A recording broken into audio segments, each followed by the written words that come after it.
খোলা বাজারে অগ্নিমূল্য কাঁচা আনাজ, কিন্তু শূন্য চাষিদের ভাড়ার। চাষিদের ফলানো সবজি আড়তদারদের কাছে বিক্রি করে দাম পাচ্ছেন না চাষিরা, অথচ সেই সবজি দ্বিগুণ দামে বিক্রি হচ্ছে খোলা বাজারে। দেখুন,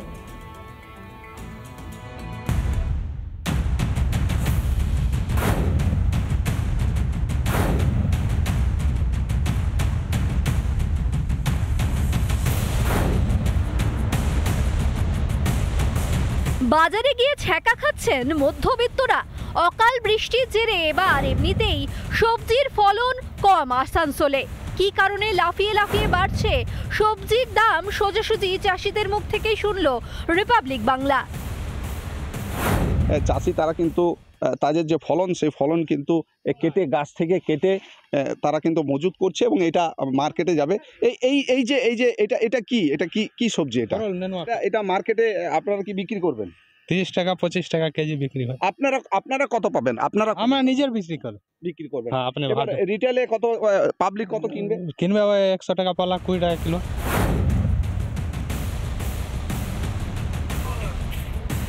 শুধু আসানসোল নয়, একই সমস্যা পানাগড়েও। পানাগড়ের বাজারগুলিতে চলছে লুট। রিপাবলিক বাংলার ক্যামেরায় ধরা পড়েছে তারই কিছু ছবি। প্রচুর দাম রয়েছে। ঝিঙে 70 টাকা কেজি, পটল 40 টাকা, শসা 80 টাকা, কুমড়ো সেটাও 35-40 টাকা। মানে সব কিছুর দাম যথেষ্ট হাই রয়েছে। কোনো কিছু নিয়ন্ত্রণ নেই। দ্রব্যমূল্য বৃদ্ধিতে রাজ্য সরকার যে একদম উদাসীন, সেটা বোঝা যাচ্ছে। দুর্গাপুরেও হাড় ভাঙা খাটনি খেটে পেটের ভাত জোগাতে হিমশিম দশা চাষিদের। তাদের দাবি লাভের গুড় খাচ্ছে বড় ব্যবসায়ী ও আড়তদাররা। গ্রাউন্ড জিরো থেকে চাষিদের দুর্দশার কথা শুনলো রিপাবলিক বাংলা। 35 টাকা আড়াইশো লঙ্কা। আচ্ছা, মানুষ কি খাবে? লঙ্কা খাবে না, দাম খাবে। পটল, ঝিঙে এগুলো সব অস্বাভাবিক, সব অস্বাভাবিক। কত টাকা কিলো? লাউ 40 টাকা কিলো।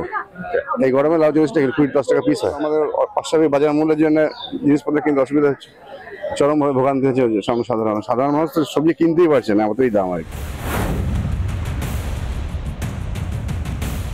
চাষিদের থেকে সবজি কিনে দ্বিগুণ দামে খোলা বাজারে চলছে বিক্রি। কেন দ্বিগুণ হচ্ছে সবজির দাম? চাষির মাঠ থেকে বিক্রেতা কে কতটা লাভবান হচ্ছেন, খোঁজ নিতে বাজারে রিপাবলিক বাংলা। এই পটলটা জমির থেকে যখন পাইকারির কাছে যাচ্ছে, তখন কিন্তু মানে আড়তদারদের কাছে যাচ্ছে, তখন এই পটলের দাম কিন্তু 20 টাকা পাচ্ছেন চাষিরা। না, আর খোলা বাজারে বিক্রি হচ্ছে কত টাকা? খোলা বাজারেই 30 টাকা। কত টাকায় তোমরা বিক্রি করছো? 20 টাকা পাইকারি, বিক্রি 40 টাকা। কি মনে হয় এর পেছনে ফোড়ে রাজ রয়েছে, দালাল রাজ রয়েছে? হ্যাঁ, সবজির দাম আকাশ ছোঁয়া, হাত পুড়ছে সাধারণ মানুষের। সবজির দাম আদৌ কি চাষিদের পকেটে যাচ্ছে, নাকি পকেট ভরছে ফোড়েদের? রিপাবলিক বাংলা। চলুন জেলা সদরে এবার একটু ঝাড়গ্রামের দিকে নজর রাখা যাক, কারণ সেখানকার বাসিন্দারা দীর্ঘদিন ধরেই জল কষ্টে ভুগছেন, বিশেষ করে জোয়ালডাঙ্গা গ্রামের বাসিন্দারা। তার মধ্যেই বছর ঘুরতে না ঘুরতেই হুড়মুড়িয়ে ভেঙে পড়ল কয়েক লক্ষ টাকা ব্যয়ে তৈরি সৌর বিদ্যুৎ চালিত পাম্পের জলের ট্যাঙ্ক। ফলে আরও বিপাকে গ্রামবাসীরা। নির্মাণ কাজে দুর্নীতি হয়েছে, এমনটাই অভিযোগ করছে বিজেপি।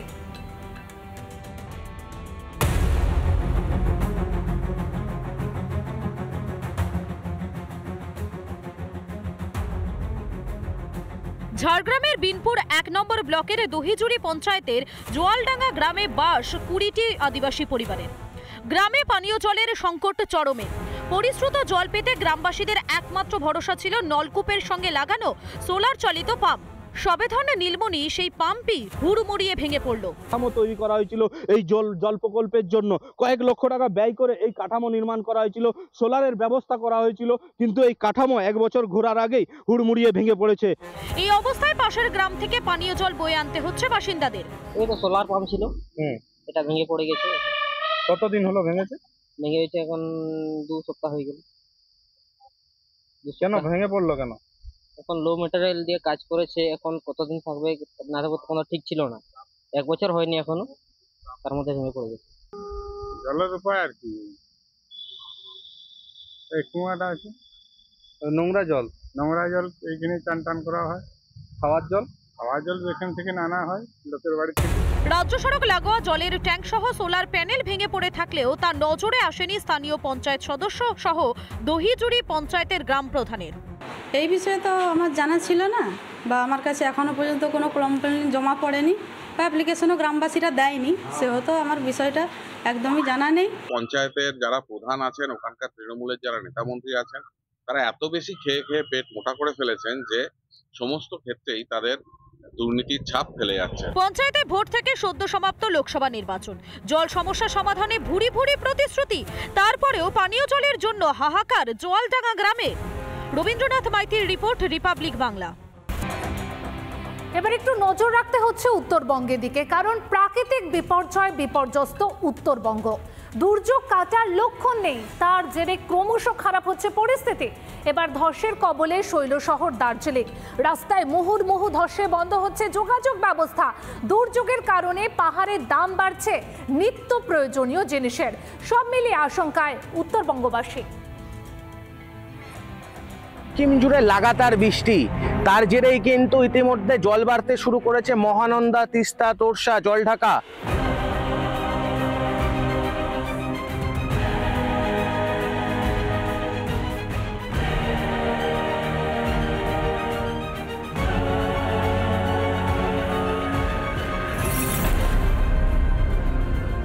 নাগারে বৃষ্টি উত্তরবঙ্গে, লাগাতার বৃষ্টিতে বিপর্যস্ত জনজীবন।